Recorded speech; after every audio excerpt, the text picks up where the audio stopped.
This morning, I spent time reviewing the customs clearance data from the Port of Rotterdam and the primary crush facilities in Hamburg. What I found confirms what official Ottawa press releases have been masking for months. Canada did not just survive the 2025 trade wars. It executed the most aggressive, high-stakes supply chain pivot in the history of the Canadian prairies. The $4 billion canola market closure was never just a trade dispute. It was a test of whether Canada could actually function as a sovereign economic power, or if it would remain a hostage to the dueling whims of Washington and Beijing. The story starts on March 8, 2025. That was the day the mask slipped. China, frustrated by Ottawa's alignment with Washington's protectionist EV and aluminum policies, weaponized Canada's most important agricultural export. A 100% tariff on canola oil and meal was not a negotiation, it was a siege. When Beijing followed up on August 14th with a 75.8% anti-dumping duty on seed, they believed they were administering the coup de grace to the Canadian economy. They counted on the fact that 60% of global canola trade originates in Canada, and that almost half of those exports were flowing directly into Chinese silos. They expected the prairie provinces to scream, the farmers to go bankrupt, and the federal government to fold in a desperate search for a deal. But Beijing made a fundamental miscalculation. They assumed Canadian supply chains were static, tied to the past, and incapable of rapid redirection. They were wrong to understand why this move by China failed to shatter the Canadian economy. You have to look at the sequencing of the counter-maneuver. Ottawa did not react, it recalibrated. Before the August 14th hammer fell, the federal government had already initiated an unprecedented infrastructure-level pivot. They bypassed the traditional reliance on trans-Pacific shipping routes and aggressively accelerated the integration of Canadian canola into the European and Indian markets. Consider the numbers. In the second quarter of 2025, while the media was focusing on the diplomatic friction, Canadian canola oil exports to India jumped by 28%. Simultaneously, German and Dutch crushers, who had been struggling with the instability of Ukrainian and Australian supply chains, began signing multi-month forward contracts for Canadian product. This was not a random occurrence. It was a deliberate, state-backed diplomatic offensive that turned the European Union's Renewable Energy Directive into a massive, built-in safety net for Canadian prairie farmers. The strategy was simple. Trade volume is fungible, but trust is not. Canada leveraged the fact that it produces a high-quality, reliable and sustainable feedstock that European refineries desperately needed to meet their own climate and energy mandates. By aligning Canadian output with EU regulatory standards, Ottawa effectively turned a trade crisis into a structural realignment. The canola that once fed Chinese processing plants is now powering European biofuels and Indian food processing sectors. However, the real architecture of this move is visible in the shift regarding Washington. While Beijing was busy trying to isolate Canada, Ottawa was quietly playing the American domestic lobby against the White House. The 25% tariff Trump imposed in March hit Canadian canola, but it also crippled the American biofuel industry.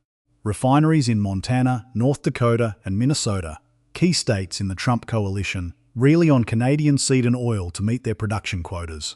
By late June, when those refineries started reporting supply shortages and rising costs, the lobbying pressure on the White House became insurmountable. Canada didn't just complain, it offered a package deal. It traded compliance in the lumber and dairy sectors, concessions that the American farm lobby had been salivating over for years, in exchange for a carved-out exemption for canola oil in the biofuels supply chain. It was a cold, calculated transaction. Ottawa surrendered ground on legacy issues to secure the survival of its most vital modern export. Today, the Canadian canola industry looks entirely different than it did 18 months ago.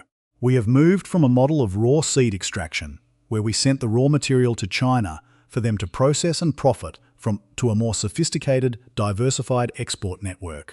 The farmers near Moose Jaw, the crushers in Saskatchewan, and the terminal operators in Vancouver are no longer tethered to a single, volatile buyer. They are selling into a global network that is far more resilient to regional trade wars. But do not mistake this stabilization for a permanent victory. The diversification was successful, and the panic of last August has subsided, but but the core issue remains unresolved. Canada has successfully traded a dependency on China for a complex, fragile web of multilateral commitments.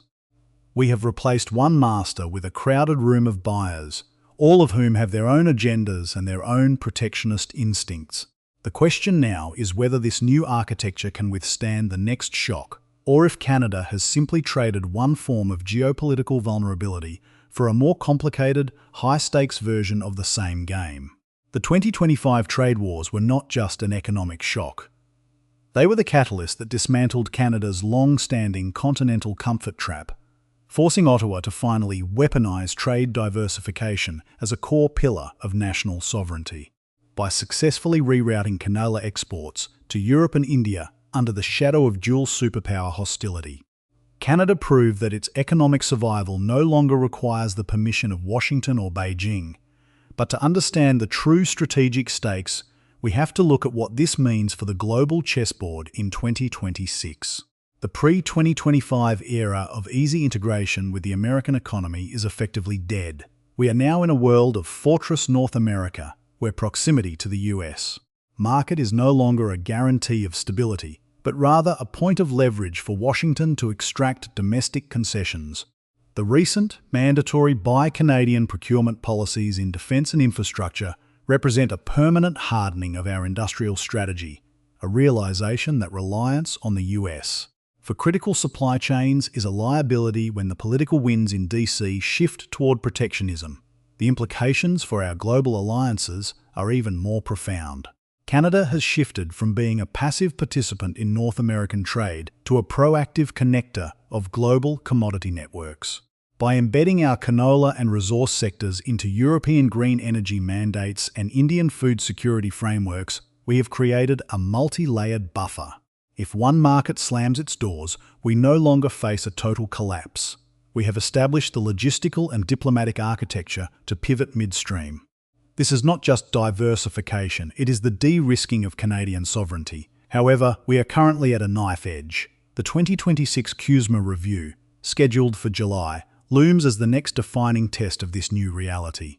The Americans are coming to the table with a might is right agenda, demanding more market access and more restrictive rules of origin.